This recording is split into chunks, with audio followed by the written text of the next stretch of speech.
The project is a mixed developments, so it promotes the live-in work-play lifestyle for the project.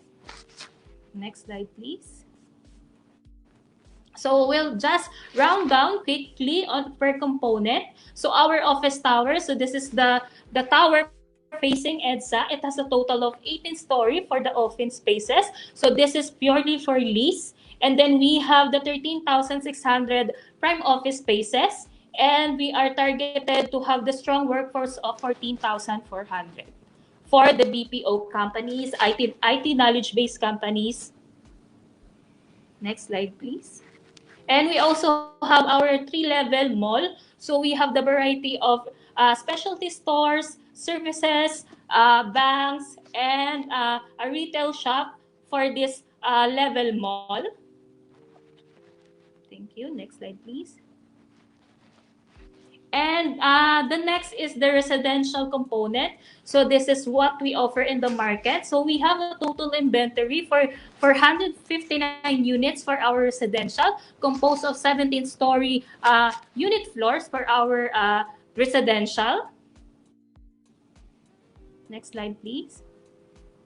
And this is the typical floor plan of our building. So from the 70-story floors, we have a total of 27 units per floor with a cut of mostly studios. And our 1BR, that is low density, pre-livable spaces, ranging from 18 for the studio, 18 to 23, and 1BR, 29 to 32 square meter. So for our artist illustration of our studio, so this is the 18 to 29 square meter unit and its layout. Next slide, please. And our one bedroom, ranging from 29 to 32 square meters. So same design for the studio and the 1BR, and we have no partition for both. Thank you. Next slide. And as I mentioned, again, this is the mixed development that composed of three components. And the location of our residential amenities is we have two. One of that is located at the roof deck. We have the Sky Lounge with juice bar. We also have the Sky Garden at the roof deck. And we also have our most of the amenities located at the third floor. So we have the swimming pool. We have the alfresco lounge. We also have the function room, the yoga garden, and the exercise station. So this is the perspective of our amenities. So this is the view from our pool area, and then the next, our sky lounge and our function room. And the next is our grand lobby, our mezzanine lounge, and our alfresco lounge on the third floor. So for the next is this the allocated parking of the residential. So all in all, we have the 69 parking. So we have located at the podium 1, total of 64 allocated. And we also have the 5 parking slot on the podium 2. So as mentioned kanina, the parking of the residential can access only via Scout Borromeo going to Summer Street. And then the next is our product offering. Sorry, can you go back one slide? So for our product offering, so we have the two cats under the Studio 7. So for our studio, the area range of this is from 18 to 24.5 square meter. So the price range based on our TLP is 2.9 to 4.7 million. So the total allocation unit for the studio is 425. And to date, the remaining inventory is 28. And for the one bedroom, we have the 29 to 32 square meter. So the price range based on the TLP is 4.8 to 5.6 million. And then a total allocated of 39. All in all, total inventory for 59. And the remaining units for our 1BR is only 6. So total inventory, remaining inventory is 34 as June 2022. Next, please. So for our payment terms, so for the reservation for both studio and 1BR, it's only worth 20,000. And under this, we have the 4 types of payment terms. So the first is the spot cash. So this is spot 100%, and we offer 8% discount if you pay upon reservation fee. And we also offer 5% discount on PLP if you pay within 30 days. And then for the deferred cash, so I sorry, for the spot DP, so the standard now is 10% DP and then 90% balance in bank. So we offer also 3% discount on the DP upon reservation. And then the next is the deferred cash. So this is 100% in 12 months for the units. And then our standard is the bank financing. So we are now on 10% in 12 months and then the 90 balance. And currently, under bank financing, you also have the promo. So right now, 10% in 30. So sobrang spread ang aming spot as DP for this project and then the 90% balance in bank. So this promo is valid until June 30, 2022. So for the deliverables, hold on.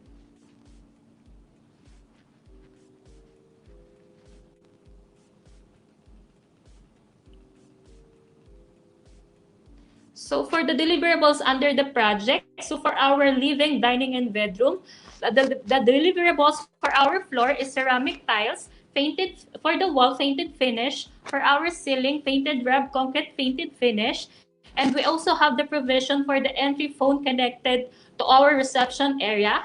And then for our kitchen, the floor is ceramic tiles. For the wall, it is painted finish. For the ceiling, it is painted gypsum board. And we also have the provision for the modular kitchen base, stone countertop, and we have the stainless steel zinc and faucet with a grease trap. For our toilet and bath, the floor of this is ceramic tiles also. So for the wall, ceramic wall tiles and painted finish. For its ceiling, it is painted gypsum board. And we are also have the provision for the TNB of shower head faucet, water closet, lavatory faucet, toilet exhaust, tissue paper holder, and the soap holder. Next slide, please. On the door, so solid when main door ang design for the Studio 7. And we also have the operable glass windows on the unit that lets you have the natural ventilation. And we also have provisions for the TV. We also have the provision for the single point water system. And then range shot provision, telephone line, and the window type AC for the aircon. Next slide, please. So the value proposition of the project. So the first consideration for this is it's very transport oriented or it's very commuter friendly for all the clients. And we also have this is integrated as the part of the Filinvest project and studio as one of the most delivered or product mix that offer under the project, and it's a mixed development that compose for the three component, and you can live it in a one holistic community. So for the brief background lang of our competitors, so you can see we have two types. So under free selling, so under Studio 7, we have the competitors like Abida, the Chrismont, the Enso Luf, the Oriana, and the Amaya Cubao. So roughly, they are also going to sold out now. And then their targeted monthly price per square is projected on the slide. And also for the RFO, we have the Manhattan Park View. We also have the Symphony Tower, Victoria Station 2, the Manhattan Heights, the Abida Tower Beta, and the Grass, and then Abida Tower Solo. So that is more of the competitors under the project. And the next is our latest construction update of Studio 7. So as to date, overall for our residential tower, so as you can see, if you are going to EDSA, very visible na yung project natin for its architectural and structural. So to date, it is 90% completed as of June and targeted to accomplish end of this month and targeted to start of turnover of units projecting July 2022. So this is the sideways of the view for the Activa, the Studio 7 from Scout Bermeo going to the EDSA view. Okay, next slide please. So for our sample mock-up unit for our 1B Anchor Studio, so this is the actual look on site now. So for the view lang of our hallway, so this is the latest from the both ends for the studio and the 1BR. Next slide, please. And we also have the 3-passenger elevator already installed and operational. And for our 1BR actual mock-up unit, so this is now the finish for the 1BR. We'll just run through, and then 1BR also. And then for our studio cats, so just a small cats, but the same finish for both cats. Okay, so I think we can play na, sir, the quick ABP presentation for Studio 7 for the more details of the project. Thank you. Then after, siguro we can have the question and answer. Thank you.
napakaganda naman ng video, Miss Karen. Miss Karen, salamat po sa napakaraming updates.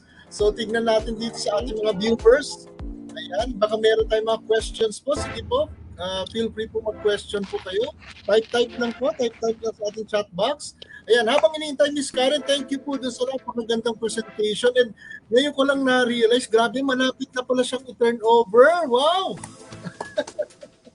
Yes, sir. Hopefully this year makapag-turn over na tayo for the project. Naku, maraming We're matutuwa, working Miss hard din Karen. po. Yes, sir. Opo, maraming Yes, sir. matutuwa, Miss Karen, kasi marami po ako, personally, marami po ako mga kaibigan sa abroad na nakakuha po ng ano dyan, ng mga units. Kaya, for sure, good news! Good news! Kaya, tsaka lahat po ng mga nanonood, ayan na, good news! Ayan, good news po sa ating lahat. Ayan, habang iniintay, Miss Karen, ang ating mga questions, siguro po meron din ako itatanong, para magka-idea yung mga bago nating kasamahan lalo na. Ano po ba, Ma'am Karen, yung parang tinatawag na target market dito sa lugar? Kung sino po yung mga pwedeng mag-rent. Usually, ang pinaka-target market namin is more on working near the area. So mostly working on the BPO alongside with the Quezon Avenue. So as you can see, right now they have more BPO buildings located at the area. And we also have most of the inquiries is from the JMA 7 employees and other Scout Burmay side. Yes. Wow, so ano pala ito, Miss Karen? Kapuso. Tama ba? Kapuso. Yes. Nakapuso. So marami pala Connect itong na connect kay GMA, sir. Kaya pala Studio 7. Grabe. At nakita naman natin, Miss Karen, di ba nakita niyo mga viewers sir. na yung tower natin ay kompleto. Biro mo, Ma'am Karen, no, nasa baba pala may parang commercial, may commercial center na, nandun na lahat. Yes, sir. Oo, grabe, napaka-convenient. Yes, sir. And then all in na tayo for the Studio 7. Opo. Tapos yung isang tower po, if I'm not mistaken, Miss Karen, is dedicated to parang office yan, no? Parang office BPO, no? Yes, sir. Apo. Wow, grabe. So ibig sabihin, Miss Karen, hindi na bilang investor pala ako, hindi na ako lalayo to tingin pa sa iba kasi dito mismo sa ating building, kabilang building lang, yun yung potential na pwedeng mag-rent. Grabe. Yes, sir. Yes, ayan. Work and yung residence mo is sobrang near. Tama. Tapos Ma'am Karen, kasi nakita namin kanina, pinakita niyo po yung mga competitors dun sa data sheet, no? So, since marami rin po pa ng mga competitors doon, yes, sir. Ano po Ma'am Karen yung masasabi niyo na bakit kay Studio 7 ako matitira or bakit kay Studio 7 ako mag-invest? Hindi dun sa mga competitors natin sa tabi-tabi. Ayan. Sobrang hirap ng tanong. But, sir, since this is one of the first mixed-use project of Filinvest, so I think we offer most, surely the best. And we are living in a community, one holistic community that gives you the accessibility going to the nearest location, and we offer also near necessities on in the area. So mas kompleto po tayo, Miss Karen, no? Kumbaga yung iba, parang lalayo pa, no? Lalakad-lakad pa or magko-commute pa siguro bago makapag. And as you can see, the project is very located in EDSA, so you're very visible wherever you go. Main road lang kasi talaga siya, Ma'am Karen. Pagbaba mo, parang andyan na si EDSA, no? Wow, yes, grabe. Tapos Ma'am, last question, Miss Karen, kasi po naalala ko yung mga kaibigan ko noong araw, dito nag-invest, napakababa pa ng price niya eh. Would you remember, Ma'am Karen, ano po yung range nung unang-unang labas? Tapos ngayon, magkano na siya, yung appreciation value niya? Sorry sir, hindi ko na ma-compare yung pinaka-first kasi ang first launch nito is 2017 pa. So, nag-take over ako 2019. So, right now, ang masasabi ko lang for the price per square. So, as mentioned kanina on the slide, so right now we are 182,600 per square. Wow! Compared to others. So, we are more lower than them, sir. Opo, pero since nag-launch, Ma'am Karen, mataas na talaga yung parang in-appreciate ng ng price ng ating mga units. Grabe. Yes. Ayan. Pero ma'am, ang maganda naman dyan para sa mga hindi pa nakakapag-invest at hahabol pa. Grabe, nakita ko kanina ma'am Karen, RFO na ito take note, RFO na malapit na ito ma-turnover pero meron pa ring promo which is 30 months, tama po Yes, Karen? sir. So Yes, magkano 10% in 30 months from the standard, sir, na 10 and 12. So we very accommodate the extension for our DP. Wow! Yun nga na ma'am, until June 30, bukas na lang ito, kaya bilis-bilisan na, habol-habol na. Yes, sir. Pero to announce naman, sir, if ever, I know we have the plan for the next promo for the July. So, we'll cascade na lang po the mechanics and the details for the new promo for them to acquire for the unit that is remaining. Wow, yes. So, any last message po sa ating mga kasamaan bago po tayo panamantalang maghiwalay muna? So, hello everyone. I hope you enjoyed the presentation, and let's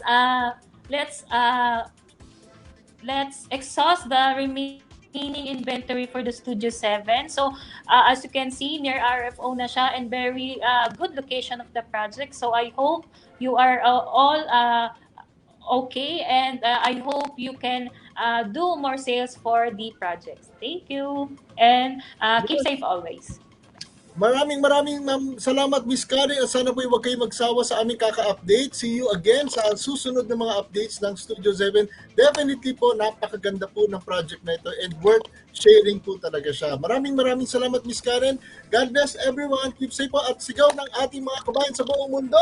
Thank you. Dapat OFWS, FRICH your life. Salamat po. Thank you. Thank